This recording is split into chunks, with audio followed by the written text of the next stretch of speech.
Prime News. I'm Michael Allen. Let's get back to our breaking news story. A little boy's body found in an irrigation canal has tentatively been identified as 8-year-old Robert Manwill. It's sad to report that.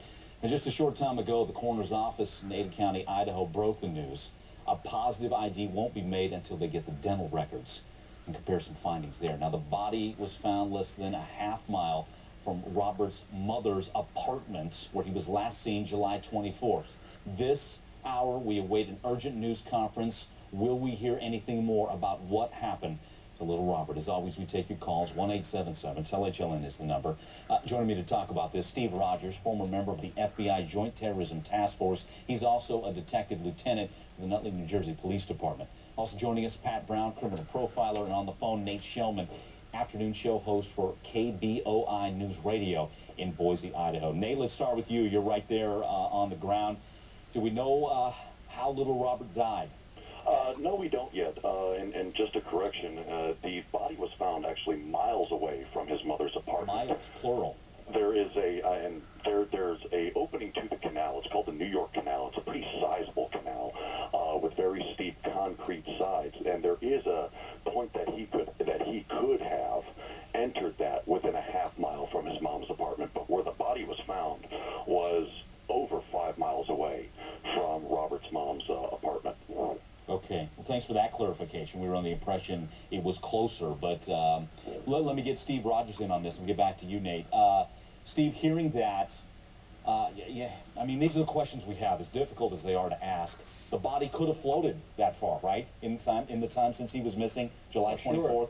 Sure. The police are going to check on the currents in the river, weather conditions, but I must tell you that the police will, no doubt, go back to ground zero, and that's the people closest to the young victim.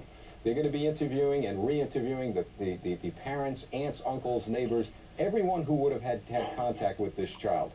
That's going to be a very, very intense investigation starting today. Nate, let's get back to you again. Nate Shellman with KBOI News Radio there in Boise.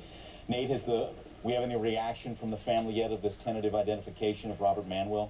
The only reaction we've seen from the family was last week at the press conferences searching for volunteers. In some conferences, the had shown up, but she didn't speak. In some conferences, the dad had shown up, but he didn't speak. Now, as far as the canal goes, there are body gates, and we've had people here agree and disagree to whether or not there were actual gates down on the canal. There's a lot of people saying that it is actually plausible for a body to have flowed that distance from the mom's apartment. Okay, that's coincides with what Steve is saying, that it could have floated. What do you mean by gates? You're saying there's gates down in the water that would have stopped a body from flowing that far? Correct. Okay. And once again, they're loosely called body gates because the unfortunate part about the Treasure Valley area, we do see accidents. People are told time and time again to not float the canal, but with 100-degree weather, people float canals, they float rivers, and accidents happen. These gates are actually set up to prevent that from happening. We haven't heard yet how long the body was in the canal, how long the body was in the water. We did hear from Boise police last week that Robert may have been the victim of a tragic event, and we got that from the deputy chief of police. Yeah, the home had been searched, right? Nate, let's stay with you. The mom's apartment had been searched, and after that search is when they came with that declaration, correct? The mom's home had been searched. This was last Thursday that the mom's home had been searched.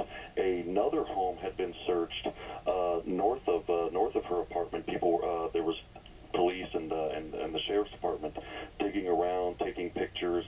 Cars have been searched and taken into the police department for searching. So the Boise Police and the Ada County Sheriff's Department have been pretty tight-lipped on how many details they let out. The only thing that they wanted to do was really fortify the community, and they did. They got over 2,000 volunteers last week to search for Robert. If you're just joining us again, there's been a tentative identification that the body found in a canal in Boise is that of 8-year-old Robert Manwill. I want to bring in Pat Brown, criminal profiler, as we try and still figure out what happened to little Robert, who could have been responsible. Pat, Steve said it, we got to get back to ground zero. His mom, live-in boyfriend, who obviously have a checkered past, as we've noted before. Oh, yes, Mike, they sure do. This is a house that has violence already known to be in it. His little brother was a little infant who the mother struck his head on something, caused horrific damage to that child. And for some reason, she didn't go to jail over it. She just got a little bit of a fine and a little tap on the wrist, and they did take the child out of the house. But what's interesting is they left another child to be in that house. Why that child was allowed to visit a home where there is a known violent parent and also a felon living with her is beyond me. Okay, I asked that very question yesterday. We're still trying to figure that out. So, Pat, what are you looking for here? Well, I think the police they've already been to the house. I think they're looking for some evidence of an assault happening in that house. I'm guessing it is some kind of blunt trauma, which is probably why they can also look at the child when they find the child and see blunt trauma on that child. And hopefully they're going to find something in that house that shows that went down, because whoever did this to the child was smart enough to put the child in water because they figure that water is going to wash away evidence, and they're correct. But if you can go back to that ground zero, back to the house and back to a vehicle which might have moved the body, then they might find something that will then link that crime back to that particular location. Steve, let me go back to you, Steve Rogers. Again, as Nate pointed out, Mom's apartment searched. After that, the declaration made Robert may be injured or the victim of a tragic event. What do you think was found at that time? Well, that tells me the police know something critical to the case. They're doing a great job of not releasing that. You know what? It started at ground zero. It may end at ground zero. Okay, let's get a call in real quick, guys. Angela's with us in Illinois. Angela, comment, question here? Yeah, I have a couple questions and a comment. I want to know exactly why did they remove one child? Why didn't the state remove the second child? We've got a mother with a violent nature who injured one child. The other child is left in the home with a boyfriend who can't be around children.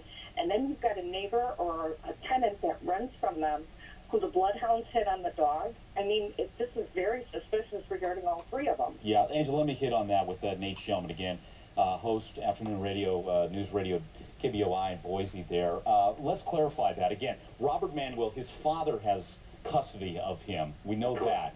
So then back to Pat's point about the mom, and she pleaded guilty to a misdemeanor, originally charged with a felony, basically fractured the skull of the 9-month-old. That child taken out of her custody, and I believe the quote was because he was in imminent danger. So let's get back to the question, Nate. Can you answer it for us? Then how is little Robert allowed to go to have an unsupervised visit with his mom, who has this violent past? That's due to the custody agreement between the mom and Robert's dad. The kid that was taken out of the mom's custody.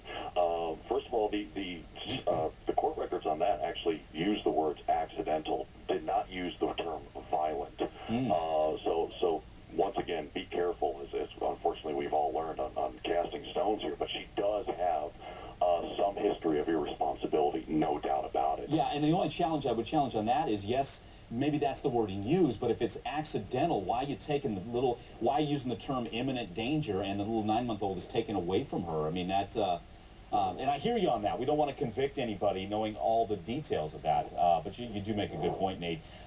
We expect a press conference coming out of Boise within the next 10 to 20 minutes. We'll bring that to you. Nate, Pat Brown, Steve Rogers, we appreciate your time. Thanks again. Now this story, this one's a horrific one. A house of horrors, couple accused of making child porn videos in their own home.